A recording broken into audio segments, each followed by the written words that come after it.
നമസ്കാരം. അവസാന ലാപ്പിൽ ആയുധങ്ങളേറെ, വെട്ടും തടയുമായി മുന്നണികൾ. സ്വാഗതം വക്രദൃഷ്ടിയിലേക്ക്. നിയമസഭാ തെരഞ്ഞെടുപ്പ് പ്രചാരണം അതിൻ്റെ അവസാന ഘട്ടത്തിലാണ്. കേരളം വോട്ട് ചെയ്യാൻ ബൂത്തുകളിലേക്ക് നീങ്ങാൻ ഇനി ദിവസങ്ങൾ മാത്രം. അവനാഴിയിൽ നിന്ന് എല്ലാ ആയുധങ്ങളും എടുത്ത് പ്രയോഗിക്കുകയാണ് മുന്നണികളെല്ലാം. തെരഞ്ഞെടുപ്പിലെ സകലമാന വിഷയങ്ങളെക്കുറിച്ചും മുഖ്യമന്ത്രിയും പ്രതിപക്ഷ നേതാവും തമ്മിലുള്ള ഒരു സംവാദം കാത്തിരുന്നവർ പക്ഷേ നിരാശരായി. അമേരിക്കൻ പ്രസിഡന്റ് തെരഞ്ഞെടുപ്പിൽ സ്ഥാനാർത്ഥികൾ തമ്മിലുള്ള ടെലിവിഷൻ സംവാദം പതിവുള്ളതാണ്. അതുപോലൊരു സംവാദം ഇവിടെയും നടക്കുമെന്ന് കരുതി. പക്ഷേ ഫലം നിരാശ മാത്രം. കിട്ടിയടാ രമണ, കിട്ടി. എന്ത് പുതുമയുള്ളതും നാട്ടുകാർക്ക് താല്പര്യമുള്ളതുമായ ഒരു പുതിയ പരിപാടിയില്ലേ നമുക്ക് വേണ്ടത്? അതിന് കണ്ണപ്പനും രാജപ്പനും തമ്മിലുള്ള ഗുസ്തി മത്സരം. ഞാൻ സംവാദത്തിന് തയ്യാറാണ്. എപ്പോ വേണമെങ്കിലും സംവാദത്തിന് തയ്യാറാണ്. വളരെ സന്തോഷമില്ല. അത് ഇപ്പോഴെങ്കിലും അങ്ങനെ തയ്യാറാകുന്നുണ്ടെങ്കിൽ വളരെ നല്ലത്. അദ്ദേഹം പറയുന്ന സമയത്തും അദ്ദേഹം പറയുന്ന സ്ഥലത്തും ഞാൻ ആ സംവാദത്തിന് ചെല്ലാൻ തയ്യാറാണ്. അവൻ പൂച്ചയാണെങ്കിൽ ഞാൻ പുലിയാണ്. അത് തന്നെത്താൻ പറഞ്ഞാ പോരാ, നാട്ടുകാർ പറയണം. എന്താ സംശയം ഉണ്ട്? നിനക്ക് ഈ പറച്ചിലല്ലാതെ കാര്യത്തിൽ കേവലം കണ്ണപ്പൻ തന്നെയാണ് എന്നാണ് നാട്ടുകാരുടെ പൊതുവെ ഉള്ള ഒരു സംസാരം. ഈ ഏറ്റവും വലിയ സംവാദത്തിന്റെ സ്ഥലം അസംബ്ലിയാണ്. ഈ കഴിഞ്ഞ അസംബ്ലിയിൽ എന്താ ഉണ്ടായത്? ഗവൺമെന്റിന്റെ കൊള്ളരുതായ്മകളുണ്ടെങ്കിൽ അത് ഏറ്റവും കൂടുതൽ പുറത്തു കൊണ്ടുവരുമല്ലോ. ഒന്നും ഉന്നയിച്ചില്ല, ഒന്നും ഉന്നയിക്കാനില്ല. എടാ രാജപ്പ, ഇതിങ്ങനെ വിട്ടുകൊടുക്കരുത്. ഈ പറയുന്ന അവളുടെയും നാട്ടുകാരും വായ നീ മൂടി കെട്ടണം. നിയമസഭയിൽ കഴിഞ്ഞ 5 വർഷക്കാലം നന്നായി ഈ ഗവൺമെന്റിനെതിരായിട്ട് അതിശക്തമായി ഞങ്ങൾ സംസാരിച്ചിട്ടുണ്ട്. ഒരു അടിയന്തര പ്രമേയം അവതരിപ്പിച്ചില്ല. ശബരിമല വിഷയത്തിൽ അടിയന്തര പ്രമേയത്തിന് തിരുവഞ്ചൂർ രാധാകൃഷ്ണൻ കൊടുത്ത നോട്ടീസിന് അനുമതി ലഭിച്ചില്ല. ഗവൺമെന്റ് അതിന് തയ്യാറായിരുന്നില്ല. സഭാതലത്തിൽ പറഞ്ഞാൽ ആ പറഞ്ഞ കാര്യങ്ങൾക്ക് മറുപടി കിട്ടും. ആ മറുപടി താങ്ങാൻ അവർക്ക് കഴിയില്ല. പോയി കാഴ്ചക്കാരെ കൂട്ട്, ഞാനെത്താം. എന്റെ പേര് ജഗന്നാഥൻ എന്നാണ്, ഞാനെത്തും. ഏത് വിഷയത്തെക്കുറിച്ച് ഞാൻ തയ്യാറാണ്. ഇനി വികസന കാര്യത്തെക്കുറിച്ച് മുഖ്യമന്ത്രിയുമായിട്ട് സംവാദത്തിന് തയ്യാറാണ്. ശബരിമല സ്വർണ്ണക്കൊള്ളയെക്കുറിച്ച് മുഖ്യമന്ത്രിയുമായിട്ട് ഞാൻ സംവാദത്തിന് തയ്യാറാണ്. ഈ പറയുന്ന ഈ വർഗീയതയെ പ്രോത്സാഹിപ്പിക്കുന്ന വിഷയത്തെക്കുറിച്ച് മുഖ്യമന്ത്രിയായിട്ട് ഞാൻ സംസാരിക്കാൻ തയ്യാറാണ്. അദ്ദേഹം ഇന്ന് തയ്യാറാണെന്ന് പറഞ്ഞിട്ടുണ്ട്. എന്റെ പട്ടി വരും. വീട്ടിൽ ചെന്ന പിള്ളേരുടെ ചോദ്യം, ഇവിടെ വന്ന സാറിന്റെ ചോദ്യം, എന്നിട്ട് ഞാൻ ഇവർ രണ്ടുപേരുടെ മുന്നിൽ ചോദ്യം എന്നെ പോലെ നിൽക്കുക. എനിക്കതൊരു പ്രിവിലേജാണ് കേരളത്തിലെ മുഖ്യമന്ത്രിയുമായിട്ട് സംവാദം നടത്തുകയെന്ന് വെച്ചാൽ I am very much privilege to have a debate with him. വെല്ലുവിളികളാവാം, പക്ഷേ അത് നിന്നേക്കാൾ 4-5 ഓണം കൂടുതലുണ്ടവനോടാവരുത്. നാട്ടിൽ എവിടെയെങ്കിലും നേർക്കുനേർ സംവാദം നടത്തുന്ന കാര്യമല്ല താൻ ഉദ്ദേശിച്ചത് എന്നായി മുഖ്യമന്ത്രി. സമൂഹ മാധ്യമങ്ങളിലൂടെ നടത്തുന്ന സംവാദമാണ് മുഖ്യമന്ത്രിക്ക് പഥ്യം. ഇതെന്ത് സംവാദം? ആളെക്കൂട്ടി നേർക്കുനേറെങ്കിൽ ആവാമെന്നായി പ്രതിപക്ഷ നേതാവ്. ചെറിയമ്പേരും മുള്ളംകൊല്ലി മഹാരാജാവും കൂടി അടിച്ചാലേ ആര് ജയിക്കും? നീ പറ. സംവാദത്തെ ചൊല്ലി സംവാദം മുറുകുന്നു. പ്രതിപക്ഷ നേതാവുമായുള്ള സംവാദം സമൂഹ മാധ്യമങ്ങളിലൂടെ മതിയെന്ന് മുഖ്യമന്ത്രി. ഞാൻ വല്ലാത്ത പ്രതീക്ഷയോടുകൂടി ഇരിക്കുകയായിരുന്നു. ബഹുമാനപ്പെട്ട മുഖ്യമന്ത്രി ശ്രീ പിണറായി വിജയനുമായി നേരിട്ടൊരു സംവാദത്തിൽ ഏർപ്പെടാനുള്ള സ്ഥലവും തീയതിയും അദ്ദേഹം അറിയിക്കുമെന്നാണ് ഞാൻ പ്രതീക്ഷിച്ചത്. എന്നാൽ അദ്ദേഹം അത് സോഷ്യൽ മീഡിയ ഹാൻഡിലൂടെയുള്ള ഇതാക്കി മാറ്റി. അല്ല, ഇത് ഫേസ്ബുക്കിലുള്ള ഒരു സംവാദത്തിനാണ് ഞാൻ ക്ഷണിച്ചത്. ഇദ്ദേഹത്തോട് എങ്ങനെയാണ് സംവാദം നടത്തുന്നത്? ഫേസ്ബുക്കിൽ ചോദിക്കുന്ന ചോദ്യത്തിന് മറുപടി ഇല്ലല്ലോ. അദ്ദേഹം ഒരു ആരോപണം ഉന്നയിച്ചാൽ നമ്മൾ മറുപടി കൊടുത്താൽ പിന്നെ കണ്ടം വഴി ഓടുകയെന്നൊന്നും ഞാൻ പറയുന്നില്ല. അതൊക്കെ സോഷ്യൽ മീഡിയയിലെ ഭാഷയാണ്. പക്ഷേ പിന്നെ അതിനെപ്പറ്റി ഒരു പിടിയില്ല. ഒന്നും മുട്ടി നോക്കിയാലോ, നമ്മൾ രണ്ടുപേരും കൂടെ തല്ലിയാൽ ആര് ജയിക്കുന്നുള്ളത് മുള്ളംകൊല്ലിയിലെ ദേശീയ പ്രശ്നമാണ്. അപ്പോൾ സംവാദം പിറ്റേ ദിവസം ഫേസ്ബുക്കിൽ വേറെന്തെങ്കിലും പറഞ്ഞാൽ പോരല്ലോ. നേരിട്ടുള്ള സംവാദമാകുമ്പോൾ അത് അപ്പം തന്നെ മറുപടി പറയണ്ടേ? ഫേസ്ബുക്കിലുള്ള സംവാദത്തിന് തയ്യാറല്ല എന്ന് അദ്ദേഹം പറഞ്ഞിട്ടില്ല എന്നാണ് തോന്നുന്നത്. ആ സംവാദം നടക്കട്ടെ. വാ നമ്പ്യാരെ, ഇതൊക്കെ ഒരു രസമല്ലേ, ഒന്നും മുട്ടി നോക്കാന്നേ. ഞാൻ സംവാദത്തിന് റെഡിയായത് അദ്ദേഹം പറയുന്ന മുഴുവൻ കാര്യങ്ങളും പൊളിച്ചടുക്കി കൊടുക്കാൻ പറ്റുമെന്ന് എനിക്ക് ഉത്തമ വിശ്വാസം ഉള്ളതുകൊണ്ടാണ്, ആത്മവിശ്വാസം ഉള്ളതുകൊണ്ടാണ് ഞാൻ അദ്ദേഹത്തെ നേരിട്ട് സംവാദത്തിന് തയ്യാറാണെന്ന് പറഞ്ഞത്. നമ്പ്യാർ കളിച്ച് രസിക്കുന്ന പ്രായം വിട്ടുപോയടോ. നീ കളിക്ക്, ഞാൻ കണ്ട് രസിക്കുന്നുണ്ട്. പ്രതിപക്ഷ നേതാവിനോട് സംവാദത്തിന് പോകരുത് എന്നാണ് നടൻ സലിം കുമാറിന് അഭ്യർത്ഥിക്കാനുള്ളത്. മൂക്കുകൊണ്ട് പല സങ്കീർണ വാക്കുകളും എഴുതേണ്ടി വരുമെന്ന് സലിം കുമാർ ഓർമ്മിപ്പിക്കുന്നു. ഒരാളെ ചൊറിയാന്നതിന് അങ്ങനെ രാജാവ് ചൊറിഞ്ഞു. ചെറിയ പേര് മാറിക്കളഞ്ഞു. അയാൾക്കറിയാം തല്ലിയ ജയിക്കൂലെന്ന്. അതന്നെ പണ്ടറിയാലോ ഈ സതീശൻ വെല്ലുവിളിച്ചത് തോമസ് ഐസക്കിനെ. അന്ന് പി.ഡി. സതീശൻ അദ്ദേഹത്തെ മൂക്കും കൊണ്ട് ധൃതരാഷ്ട്രം എന്ന് എഴുതിച്ചു. ഇപ്പൊ ഇനി ഇദ്ദേഹം ചെന്നാൽ മൂക്കും കൊണ്ട് അദ്ദേഹം ഋത്തിക് റോഷൻ എഴുതിക്കും. ദയവേത് പോകരുത്, നമ്മുടെ മുഖ്യമന്ത്രിയാണ്, പോകരുത് എന്നാണ് എൻ്റെ അഭ്യർത്ഥന. താൻ ഇവിടെ കിടന്നുണ്ടല്ലോ, മൂക്കുകൊണ്ട്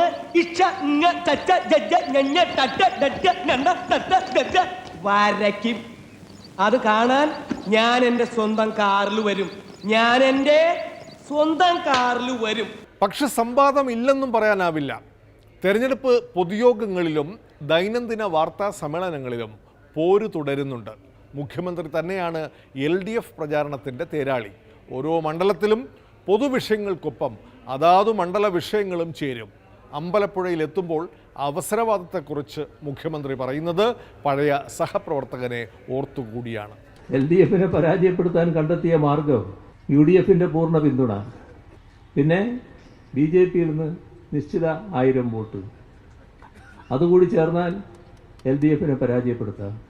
ഇവിടെ മനുഷ്യരാണ്, അവർ ചിന്തിക്കും എന്തിനെ LDFനെ പരാജയപ്പെടുത്തണം, എന്തിന് ഇത്തരമൊരു അവസരവാദ നിലപാടിൻ്റെ മൂർത്തീകരണത്തെ ഞങ്ങൾ പേറണം. അത് സ്വാഭാവികമായി ജനങ്ങൾ ചിന്തിക്കുന്ന കാര്യമാണ്. നിങ്ങൾ വലിയ മഹർഷിയല്ലേ, ശാപിച്ച ജനങ്ങൾ നശിച്ചു പോകും. അപ്പുറത്തുനിന്ന് ഇപ്പുറത്തേക്ക് വന്ന ഒരു സ്വതന്ത്രനെ നിങ്ങൾ പിന്തുണച്ചില്ലേ? ആ പാലക്കാട് നിങ്ങൾ ആരെയാണ് പിന്തുണച്ചത്? പേര് സരിൻ.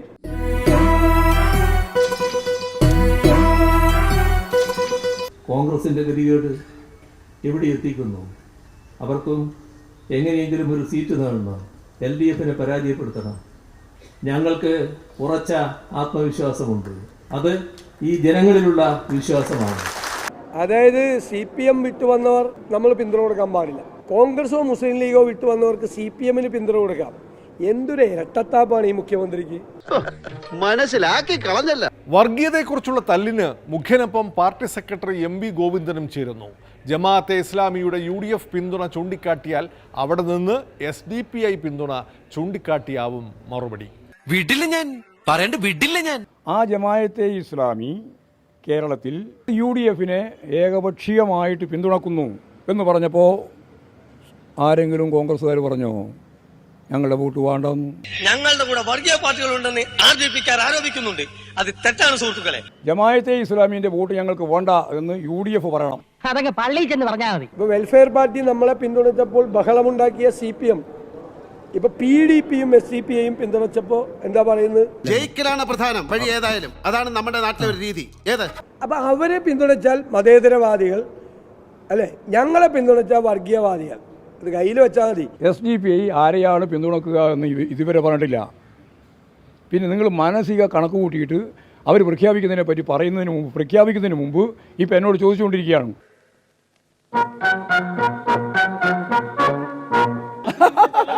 വർഗീയവാദികളുടെ വോട്ട് വേണ്ട എന്ന് പറയൂ എന്ന് പരസ്പരം വെല്ലുവിളിക്കും. എന്നാൽ അതുമാത്രം ആരും പറയൂല. എല്ലാവർക്കും എല്ലാവരുടെയും വോട്ട് വേണം. അതുകൊണ്ട് തള്ളിപ്പറയൽ മാത്രം സാധ്യമല്ല. ഇപ്പോൾ പ്രഖ്യാപിച്ചു കഴിഞ്ഞ വർഗീയവാദിയുണ്ട്, അത് ജമാഅത്തെ ഇസ്ലാമിയാണ്. ആ പ്രഖ്യാപിച്ച വർഗീയവാദ വോട്ട് ഞങ്ങൾക്ക് വേണ്ട എന്ന് UDF ഇന്നേ വരെ പറഞ്ഞിട്ടില്ല. പറഞ്ഞോ? പിന്നെ വർഗീയ പാർട്ടി ഇല്ലെന്ന് പറഞ്ഞുകൂടാ. ഞങ്ങളുടെ കൂടെ ചേർന്ന ശേഷം അവരിൽ യാതൊരു വർഗീയതയും ഞാൻ കണ്ടിട്ടില്ല. ഇവര് 4 വോട്ടിന് വേണ്ടി മുഖ്യമന്ത്രി പറഞ്ഞതുപോലെ ഡാഷ് ചെയ്യുന്നവരാണ്. രാഷ്ട്രീയ ചെറ്റത്തരം കാണിക്കുന്നവരല്ല ഞങ്ങൾ. ഞാൻ ആ വാക്ക് ഉപയോഗിക്കില്ല. രാഷ്ട്രീയ ചെറ്റത്തരം എന്ന് അവർ തന്നെ തെളിയിച്ചു. വർഗീയ പാർട്ടികളാണെന്നും ഭീകരവാദ പ്രസ്ഥാനങ്ങളാണെന്നും ജനാധിപത്യ പ്രസ്ഥാനങ്ങളാണെന്നും കൃത്യമായിട്ട് വിശകലനം ചെയ്തു പോയ പാർട്ടിയാണ് കമ്മ്യൂണിസ്റ്റ് പാർട്ടി. ഏതൊക്കെയാണെന്നും ആരൊക്കെയാണെന്നും ഉള്ള വ്യക്തവും വടിവത്തതുമായ ബോധം എനിക്കുണ്ട്. ശബരിമല സ്വർണ്ണക്കൊള്ള വിഷയം അവസാന ദിനങ്ങളിൽ പ്രചാരണായുധമായി. കോൺഗ്രസ് രാഹുൽ ഗാന്ധിയെ കൊണ്ടുവന്നാണ് സ്വർണ്ണക്കൊള്ള വിഷയം ഇറക്കിയത്. പഴയ ഫോട്ടോയൊക്കെ പുറത്തിട്ടായിരുന്നു മുഖ്യമന്ത്രിയുടെ മറുപടി. Now I have a question for you. Swarnam Katatu Arappa.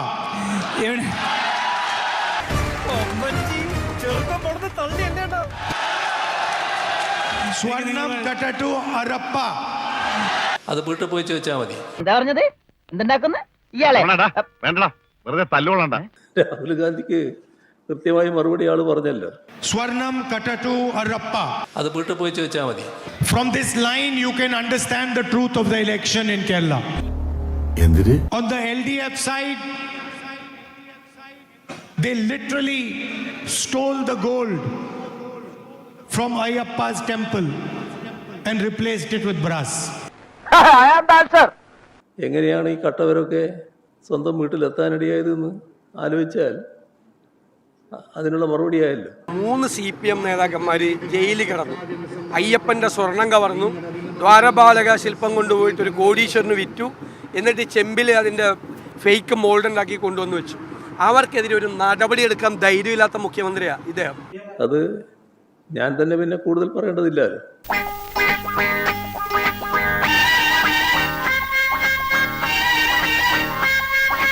Photo കാണിക്കുകയാണ്. ആദ്യത്തെ ഫോട്ടോ പിണറായി വിജയന്റെ കൂടെ നിൽക്കുന്ന പടമാണ്. ആണോ? ഉണ്ണികൃഷ്ണൻ പോറ്റി. എന്നിട്ട് അതും മറച്ചു വെച്ചിട്ട് ഇത് പറയാൻ ഇദ്ദേഹത്തിന് നാണമുണ്ടോ? സോണിയാഗാന്ധിയാണോ സ്വർണം കട്ടത്? ആ ഫോട്ടോയുടെ കാര്യമാണെങ്കിൽ പിണറായി വിജയന്റെ കൂടെ ഈ ഉണ്ണികൃഷ്ണൻ പോറ്റിയിരിക്കുന്ന പടമുണ്ട്. ഞങ്ങൾ പറഞ്ഞില്ലല്ലോ പിണറായി വിജയനാണ് സ്വർണം കട്ടതെന്ന്. അദ്ദേഹത്തിന് നാണമില്ല. ആദ്യം അന്ന് അദ്ദേഹത്തിനെതിരെ കേസെടുക്കും. താനേ എനിക്ക് മനസ്സിലായി. UDF വേണ്ടി പാട്ടുപാടി വോട്ട് പിടിക്കാൻ അങ്ങ് ഡൽഹിയിൽ നിന്ന് രാഹുൽ ഗാന്ധിയെ ഇറക്കിയെങ്കിൽ LDFും ഇറക്കുന്നു ഒരു പാട്ടുകാരിയെ, അതും ഡൽഹിയിൽ നിന്നു തന്നെ.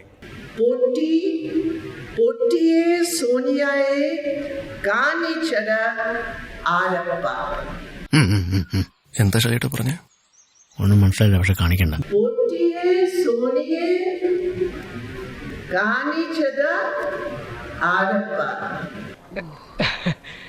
പുതിയതാ? How is it that they reach Sonia Ji's house or her office? Rahul Gandhi answered that.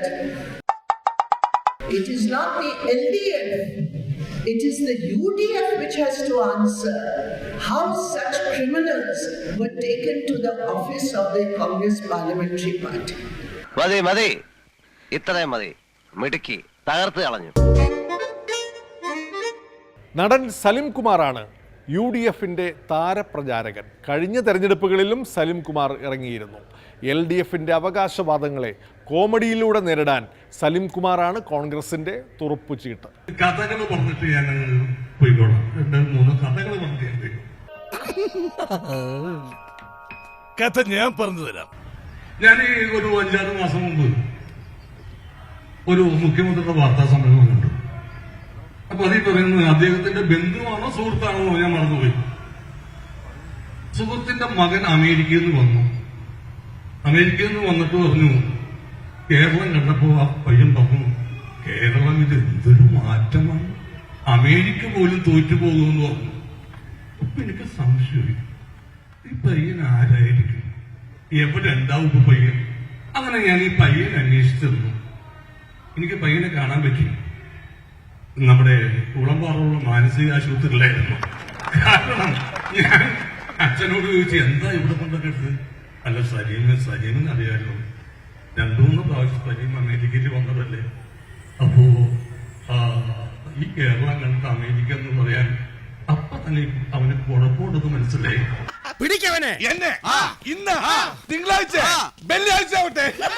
Messi വരും എന്ന് നമ്മുടെ കായിക മന്ത്രി പറഞ്ഞിട്ടും മെസ്സി ഇവിടെ വരാതെ കൊൽക്കത്തയിലും മുംബൈയിലും വന്നത് എന്തുകൊണ്ടാണെന്ന് സലിം കുമാർ വെളിപ്പെടുത്തുന്നു. കായിക മന്ത്രിയുടെ പേരിൽ വേറൊരു തള്ളു നിങ്ങളൊക്കെ കേട്ട് മെസ്സി വരും കേട്ടോ.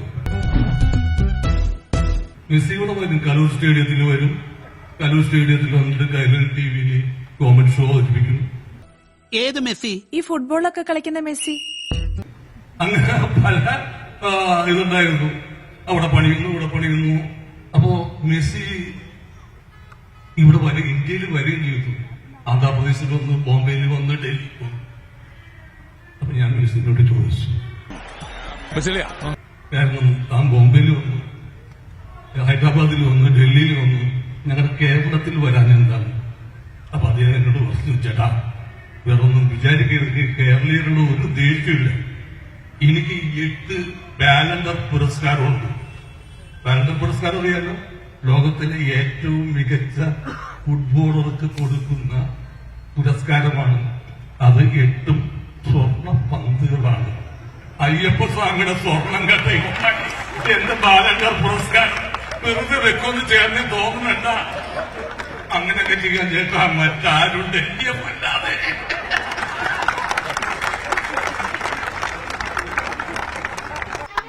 ഈശ്വര, ഇവിടെ ആരുമില്ലല്ലോ ഒന്ന് പറഞ്ഞു ചിരിക്കാനായിട്ട്. അപ്പൊ മെസ്സിയോട് നിങ്ങൾക്കൊന്നും തോന്നരുത്, അദ്ദേഹം പാവമാണ്. സലിം കുമാർ മനോരോഗികളെ അപമാനിച്ചുവെന്നാണ് LDF പ്രവർത്തകരുടെ പരാതി. സിനിമാ ഡയലോഗുകളിലൂടെ സലിം കുമാറിന്റെ മറുപടി. അപ്പൊ എന്തൊരു പ്രസംഗം കയറി അങ്ങോട്ട് വൈറലായി, ആ മെസ്സിയുടെ കാര്യം പറഞ്ഞ പ്രസംഗം. അപ്പൊ അത് കണ്ട് സഹാക്കൾക്ക് കുരുപെട്ടാൻ തുടങ്ങി. എന്റെ ഓൺലൈനിൽ എന്നെ എവിടെ കാണുന്നോ അവിടെയൊക്കെ തെറി വിളിക്കാൻ തുടങ്ങി. തെറി കേട്ടിട്ട് ഇവരുടെ വീട് കൊടുങ്ങല്ലൂർ ഭാഗത്ത് എവിടെയാണെന്ന് തോന്നുന്നു. എന്റെ ഫോട്ടോ ഓൺലൈനിൽ ഇട്ടിട്ട് ഒരു പോസ്റ്റിലേക്ക് ഇട്ടിട്ട് ഇന്റു മാർക്ക് ഇട്ടേക്കണം. ഇവന്റെ പടം ഇനി കാണില്ല, ഇവൻ പറയുന്ന തമാശക്ക് ഇനി ചിരിക്കില്ല. എന്റെ പൊന്നു മോനെ, എനിക്ക് നിങ്ങളോട് പറയാനുള്ളത്, സഹാക്കളോട് പറയാനുള്ളത്, മായാവി എന്ന സിനിമയിലെ ഡയലോഗ, ഇതൊക്കെ എന്ത് ഒന്നുകൂടി പറയാ, പോടാ. അത്രക്ക് മറുപടി മാത്രമേ എനിക്ക് ഇവരോട് പറയാനുള്ളൂ. തുടങ്ങിയിട്ടുള്ളൂ, ഞാൻ വേണ്ടെന്ന് വെച്ചിരുന്നു. സ്വർണം വേർതിരിക്കുന്ന രാസവിദ്യയ്ക്ക് പകരം മറ്റൊരു ശാസ്ത്രീയ കണ്ടുപിടുത്തം സലിം കുമാർ വക. കേസ് കൊടുത്തത് ഇയാളെ രാഷ്ട്രീയ പ്രചരണത്തിൽ നിന്ന് വിലക്കണമെന്ന് കൊണ്ടാണ്. അപ്പൊ ഞാൻ രാഷ്ട്രീയം പ്രചരിപ്പിക്കുന്നില്ല. കെമിസ്ട്രി പറയുന്നതിന് ആർക്കും കുഴപ്പമുണ്ടോ? കുഴപ്പമില്ലല്ലോ. അന്നൊരു കെമിസ്ട്രി ഞാൻ പറഞ്ഞുതരാം. ഈ സൈനൈഡേഷൻ എന്ന് പറഞ്ഞ പരിപാടി ഉണ്ട്. അത് അയിരികളിൽ നിന്ന്, നമ്മുടെ ലോഹങ്ങളിലെ അയിരില്ലേ, അതിൽ നിന്ന് സ്വർണം വേർതിരിച്ച് എടുക്കാനുള്ള പൊട്ടാസ്യം, നമ്മൾ സ്വർണ്ണ പണിക്കാരുടെ ചോദിച്ചറിയാം, പൊട്ടാസ്യം സൈനൈഡ് ഒഴിച്ചിട്ടാണ് നല്ല സ്വർണം വേർതിരിക്കുന്നത്. ഇപ്പൊ CPM പുതുതായിട്ട് കണ്ടുപിടിച്ച ഒരു സംഭവം എന്ന് വെച്ചാൽ, സ്വർണ്ണമുള്ള സ്ഥലത്ത് ഒരു സഹാവിനെ കൊണ്ടുവരുത്ത അവനത് വേർതിരിച്ചെടുത്തിട്ട് ചെമ്പാക്കി മാറ്റും. അങ്ങനെ ശാസ്ത്രത്തെ വരെ അവർ തോപ്പിച്ചു കൊണ്ടേക്കാണ്. ആ തണ്ടി RDPയുടെ തൊലി ഒരിക്കുകയാണ് ഉത്തമ. സഹിക്കല്ലാതെ എന്ത് ചെയ്യാം.